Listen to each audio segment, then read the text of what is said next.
Good afternoon, boys and girls, and welcome to Adventures of the Broken Retired. I'm Don. I'll be here with my friend Elmer the Reckless Remote. Tell you a little story, keep your mind off of important things. Just sit back, relax, and enjoy yourself. Graduated high school in 1977. Sometime in 1978, I think it was midsummer 1978, I hitchhiked to Florida. I stayed in Florida for about 3 months. Went back to New York State. Got a job working in a factory. Factory, I'm not going to say the name of it because names don't really matter. The factory produced insulators for telephone poles. Big insulators for telephone poles. The ones that go on the high wires, the ones that are real long and they're like gray. Some of them are gray, kind of look like a stack of mushrooms. We made those. Made little tiny ones too. Made little bitty ones. And I worked in what they called the slip house, which was where the porcelain made. They had a wooden deck upstairs and they had guys up there that would load wheelbarrows full of raw material into this vat. And the vat would stir and stir and stir and stir. Then that mixture was pumped in through pipes into the machines, the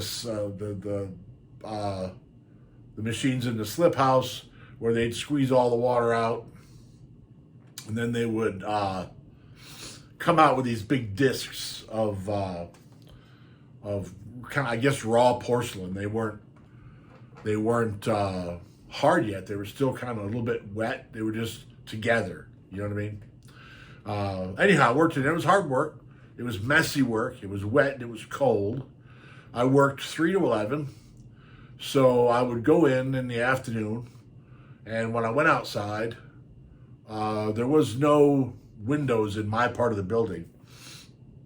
So 11 o'clock at night when I went outside to go home, it was dark out. And quite often, the world had changed in that little 8-hour period, especially it was in Western New York State, whereas it snows a lot. So sometimes you'd come out and there'd be 1.5 feet of snow. Now, if you went upstairs,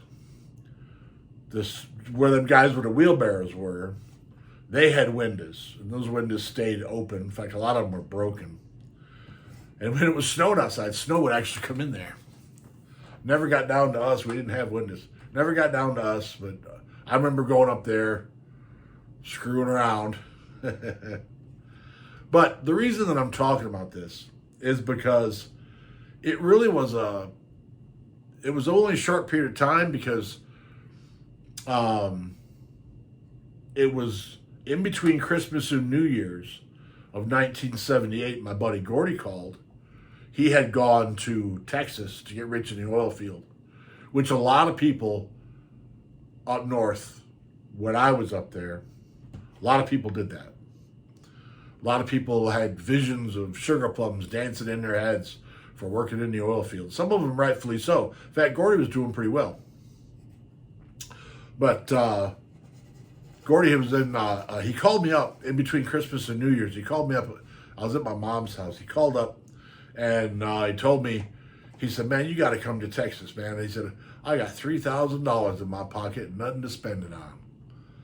And hey, okay. So when I went back after January 1st, when I went back to the factory, I put in my 2 weeks notice. And that's how I ended up coming to Louisiana, second week of January, 1979. But in that time period that I was there, I worked at the factory. And it was very interesting. There were people that had been working at that factory for 30, 40 years. There was one guy in particular that I remember that his job was on the small insulators.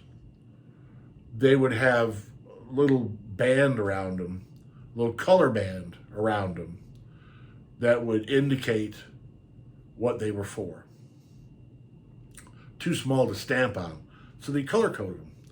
So he had this kind of potter's wheel looking thing with a pin in the middle of it. And whatever he had on one side of him, he had this big stack of you know the way they delivered bread in those big square things that are kind of short? Looked like a stack of those, but they were made out of metal. And hang on.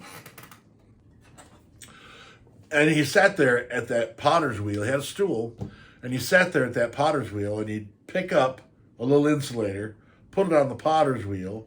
I don't know how he knew what colors to put on it, but he knew what colors to put on it. He had a little paintbrush, and the potter's wheel would spin around, and he'd hold it, and it would spin around and put a stripe around it, and he'd get another one and hold it and put a stripe around it, and he would take it off and put it in these other bread racks of the ones that were done. The stuff he was working with was already, I think it was already fired and everything. I don't know. Now I'm wondering about that. But anyhow, he sat there with his back to everybody else in the factory. The machine was up against the wall. He sat there with his back to everybody else in the factory. And for 8 hours a day, he reached out with his left hand, picked up that little insulator, put it on the potter's wheel, picked up a paintbrush, put the colors on. Some of them had 2 stripes, some of them had 3 stripes. Some of them, there were different colors. He'd put the stripe on there, and then he'd move it over here, and he got paid piecework. So he got paid for what he did, he got paid by the amount of pieces that he finished. And that dude was certifiably, he was a nutbag. I think that job, sitting there like that, I personally think it drove him crazy. I don't think he started out that way. He would sit in that chair all day. I don't remember ever seeing the machine without him sitting at it. He would sit at that machine all day and talk and laugh, and like he was at a party. Like he was the main attraction at a party. It was really something. Laughing and joking and just having a good old time. The dude was nuts. They had another guy. This guy, I remember his name, and I can say his name. His name was Steve. And he was a young fella. And his job was to watch the gauges. He had this little concrete room. There was no lights in the little concrete room. There was a doorway with no door and 2 windows with no windows, just openings in the wall. And his job was to watch the gauges. And there was, I don't remember how many there were, 6 or 8 or 10, maybe. I don't know. It wasn't that, but it wasn't like there was 150 of them. There was only a few, like a single rack. And if I recall correctly, those gauges were the pressure on the lines. They were coming from where them guys added the raw materials into the mixers upstairs. They were a line pressure from those mixers to the presses. That's what they called them, to the presses, where they turn the slip into raw wet porcelain. It was dark in there. I don't know how he could even see the gauges, to be honest with you. But his job was to sit in there and watch those gauges. And he sat there by himself. I don't know how he stayed awake. He sat there by himself all day and just watched an 8-hour shift of watching these gauges. Seems to me they could have set things up a little different, but the building was very, very old. Some of the equipment was very, very old. My job in the slip house, they had, I don't know how many of them they had now, probably 10 of these, what they call presses. It's this big long machine, and it has these plates, the big plates that slide back and forth. And you put a filter on this side, and you put a filter on this side. The filter's kind of like a coffee filter, but it's about 2.5 feet around with a hole in the middle. Anyway, so you stick one on one side, stick one on the other side, then you take the big plate and push them up together, and then you stick one on this side, stick one on this side, and push the plate together, and stick one on this side, stick one on this side. And there was all these rows. I don't know how many plates there were per machine, probably 25 or 30 plates per machine. And she'd put those filters and slide them together. And when they were all slid together, you put a little pressure on the end of it with something else, with a little crank thing, put some pressure on the whole thing to smush them all together pretty tight. And then there was a pipe, a hole down the middle. And that's where they pumped in the slip.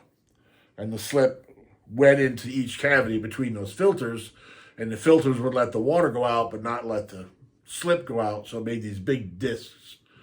Of porcelain.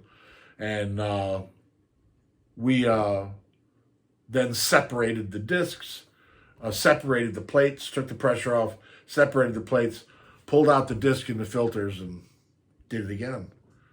All day long. There was 4 or 5 of us working those machines, and by the time you got done getting one ready, the other one was ready to be. But by the time you got one ready to make the porcelain, the other one already had it made, so you just kind of constantly walked around. I decided that working at a factory, after seeing that guy sitting at that machine painting those little lines, to be honest with you, I was 18 or 19 years old. 19 years old. Yeah, I was 19. I was 19 years old. I didn't have a lot of desire to be working at that same job 40 years from now, and ended up like that guy sitting at the potter's wheel. That guy was, I'm convinced that job drove him crazy. Just sitting there doing that all day just drove him nuts. I don't know whatever happened to the dude, but I didn't want that. So when Gordy called and said, "Hey man, I got $3,000 in my pocket, nothing to spend it on," I decided I'm gonna go down there and get rich and famous.